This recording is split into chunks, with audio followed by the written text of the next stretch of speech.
हरे कृष्णा। ओम नमः शिवाय। विष्णु भगवान की जय।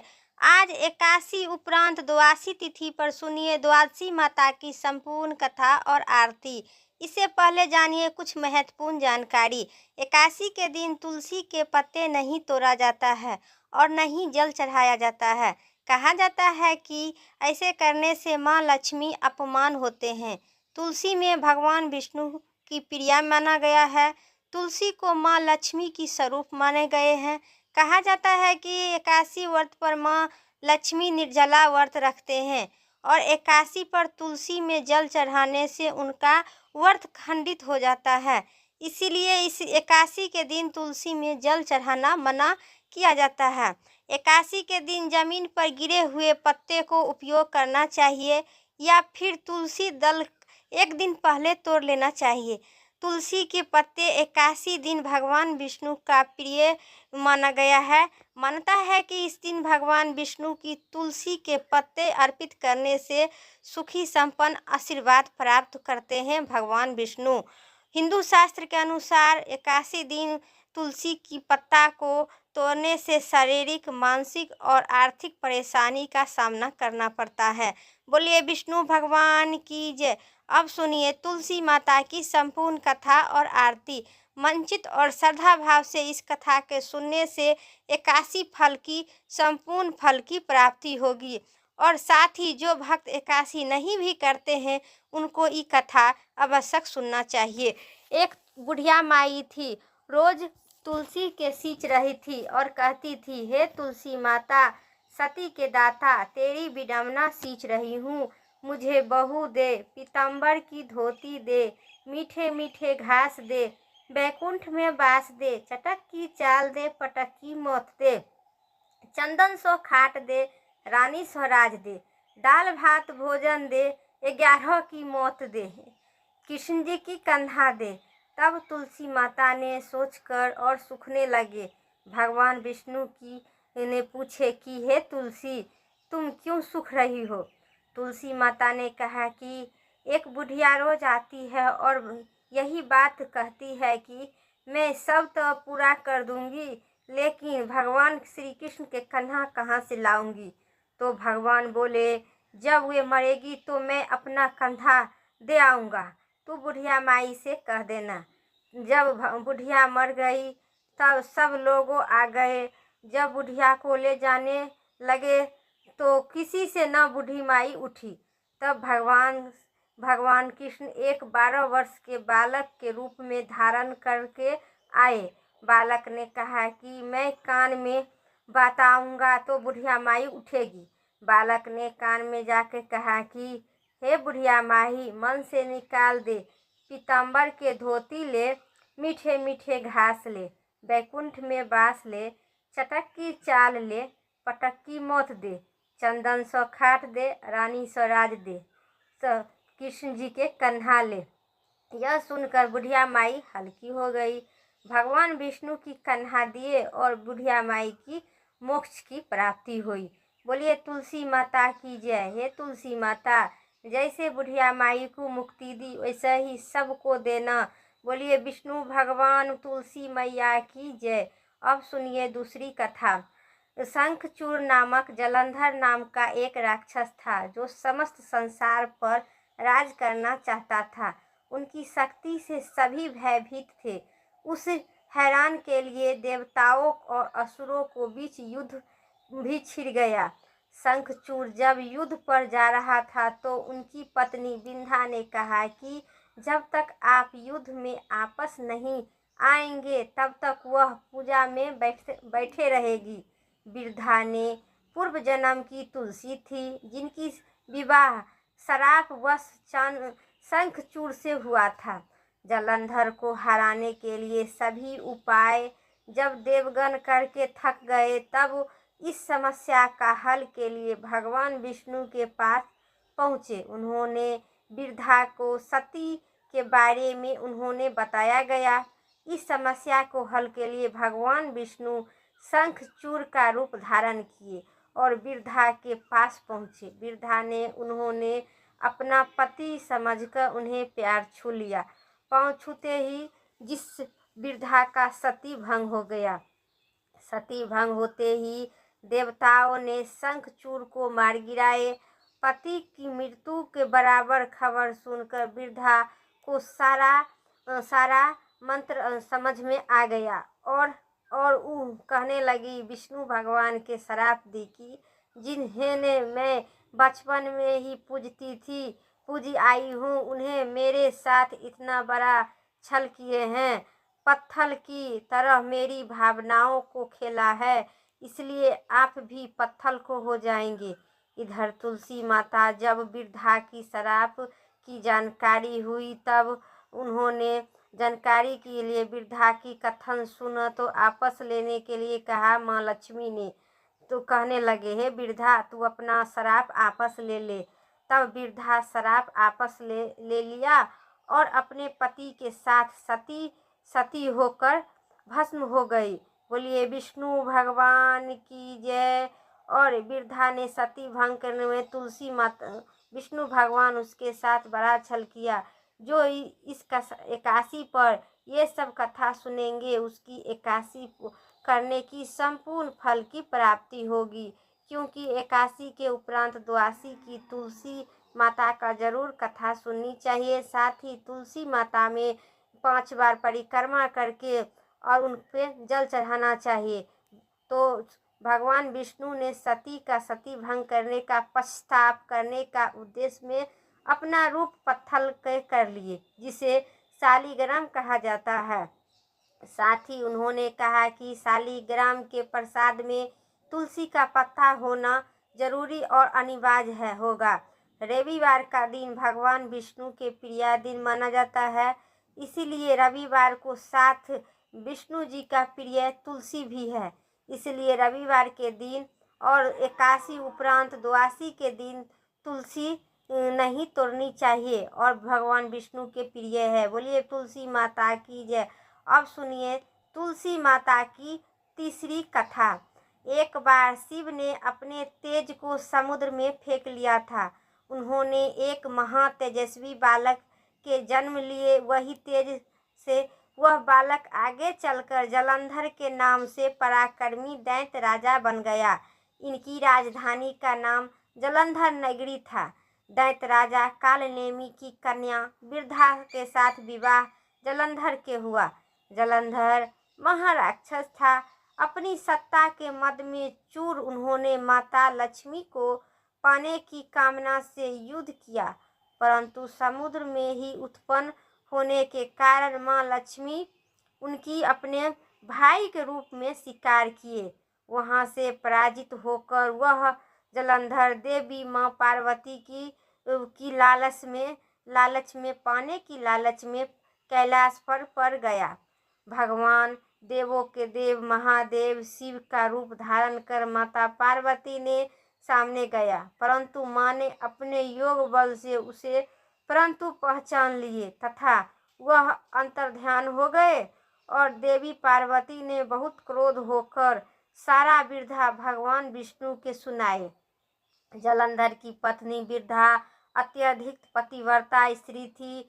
उसी के पतिव्रता होते धर्म के शक्ति से जलंधर न तो मारा जाता था और न ही पराजित होता था। इसीलिए जलंधर को नाश करने के लिए वृद्धा को पतिव्रता धर्म को भंग करना बहुत ही जरूरी थी। इसी कारण भगवान विष्णु ने ऋषि के वेश धारण कर वन में जा पहुँचे। अकेली भ्रमण कर रही थी। भगवान विष्णु के साथ 2 मायावी राक्षस भी थे, जिसके देखकर वृद्धा भयभीत होकर ऋषि ने वृद्धा को सामने पल भर में दोनों राक्षस के मारकर भस्म कर दिए।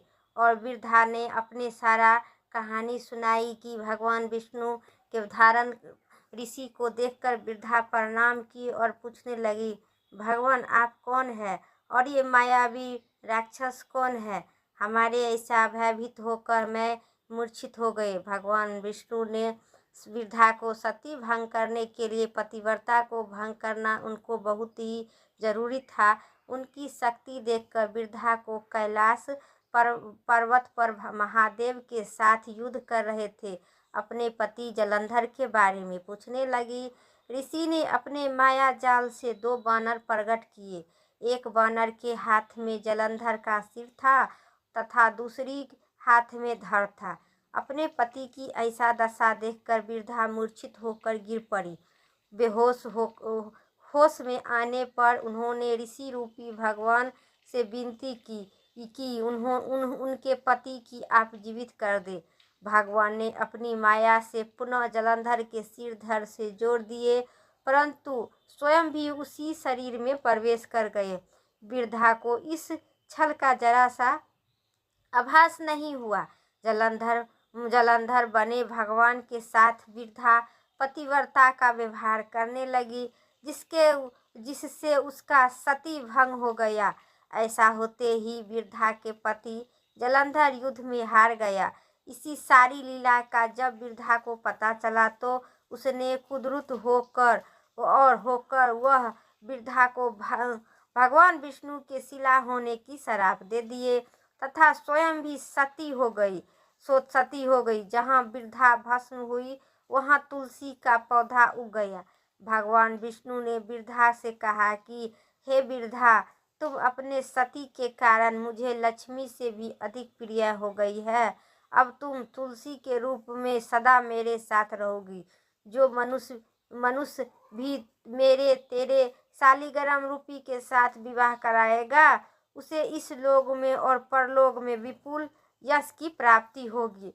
जिस घर में तुलसी होती है वहाँ यमदूत का आसान नहीं होता है, आगमन नहीं होता है, और गंगा, यमुना, नर्मदा स्नान तथा तुलसी में पूजा करने का बराबर फल प्राप्त होता है।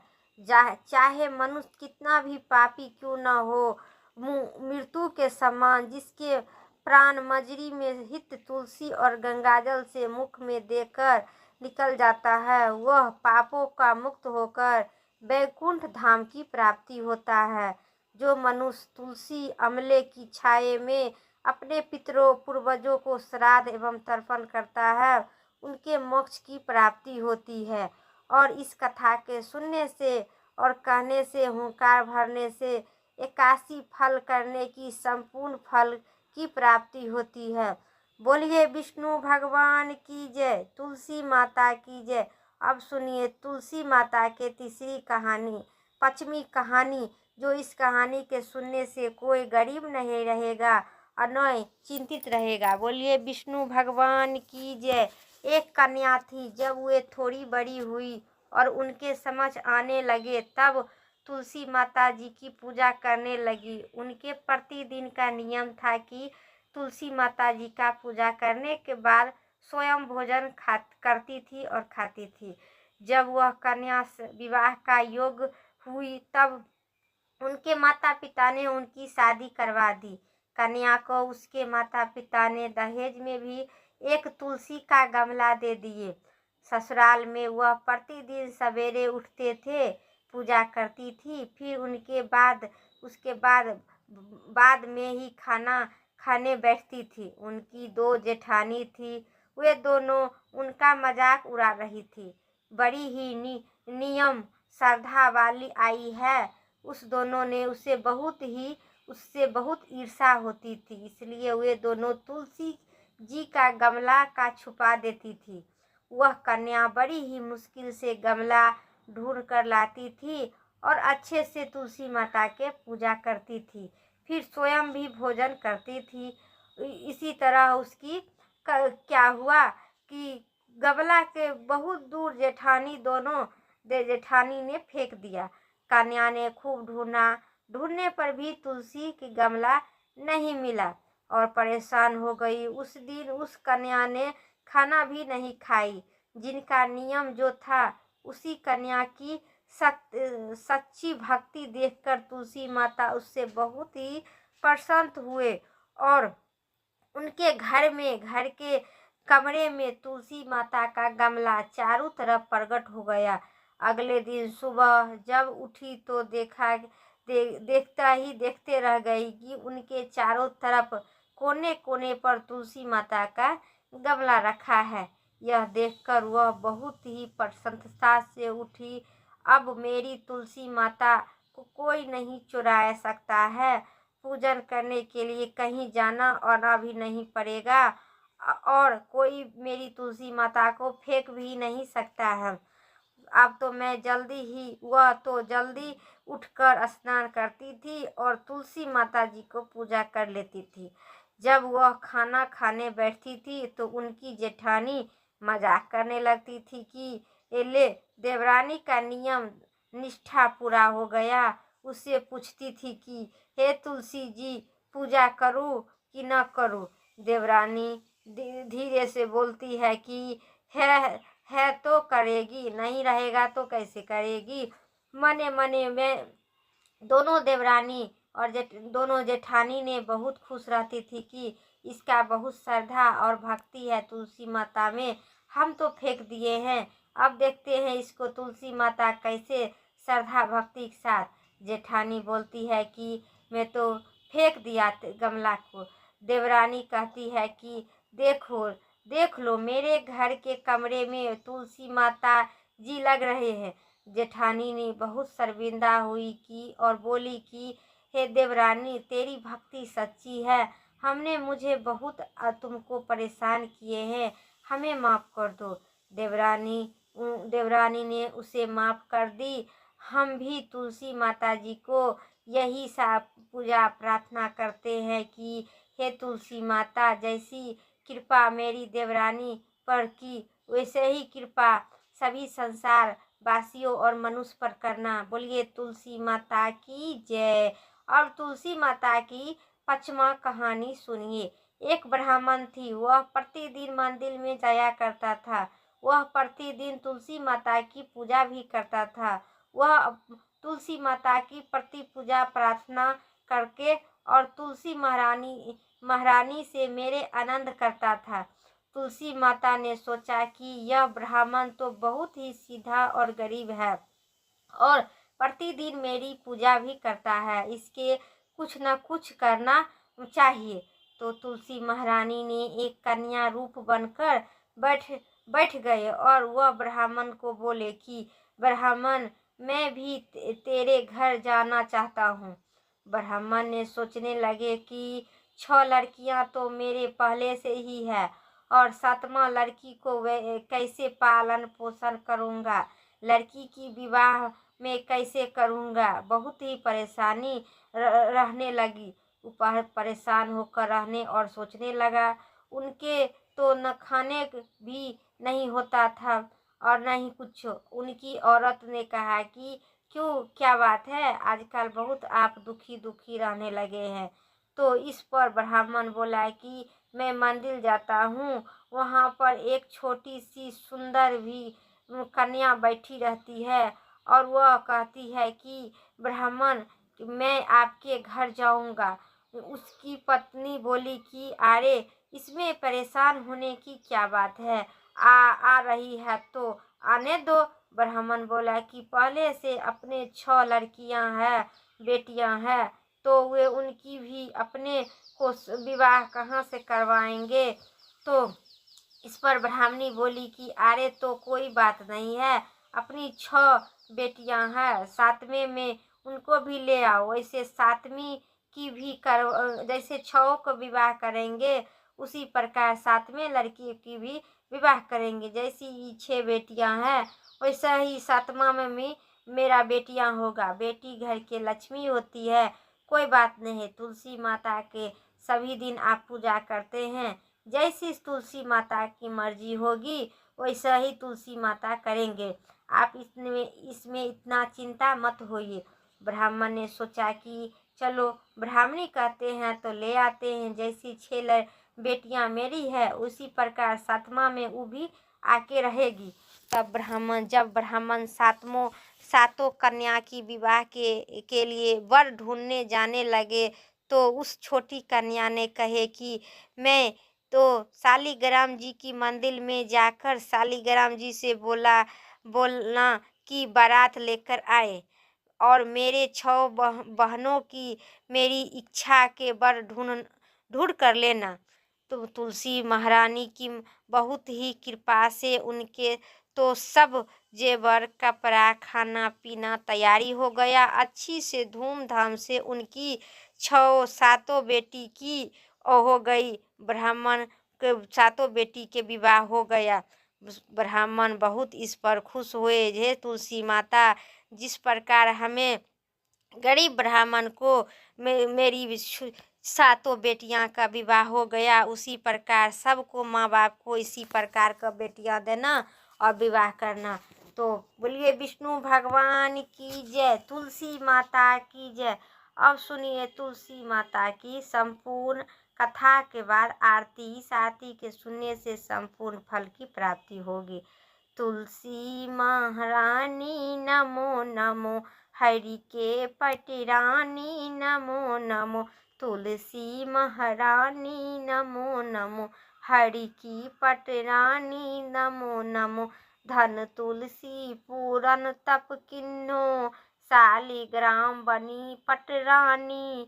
जाके पत्र मंजली कोमल, श्रीपति कमल चरण लपटारानी। तुलसी महारानी नमो नमो, श्री हरि के पटरानी नमो नमो। धूप दीप नवेद्य आरती, पुष्प की वर्षा बरसानी। 56 भोग 3600 व्यंजन, 56 भोग 3600 व्यंजन। बनी तुलसी हरि एक न मानी। तुलसी महारानी नमो नमो, हरि के पटरानी नमो नमो। सभी सखिया मैया तेरे यश गावे, भक्ति दान दीजिए महारानी। तुलसी महारानी नमो नमो, शिव के पटरानी नमो नमो। तुलसी महारानी नमो नमो, हरि के पटरानी नमो नमो। बोलिए तुलसी माता की जय। मेरा 81 उपरांत 82 तिथि की तुलसी माता की संपूर्ण कथा समाप्त हुई। उम्मीद करते हैं इस कथा को आपको अच्छी लगे तो लाइक करें, चैनल पर नए हैं सब्सक्राइब करके कमेंट में तुलसी माता की जय, एकादशी माता की जय जरूर लिखें। फिर अगली वीडियो लेके आते हैं, तब तक के लिए स्वस्थ रहिए, मस्त रहिए। हर हर महादेव, जय भोलेनाथ।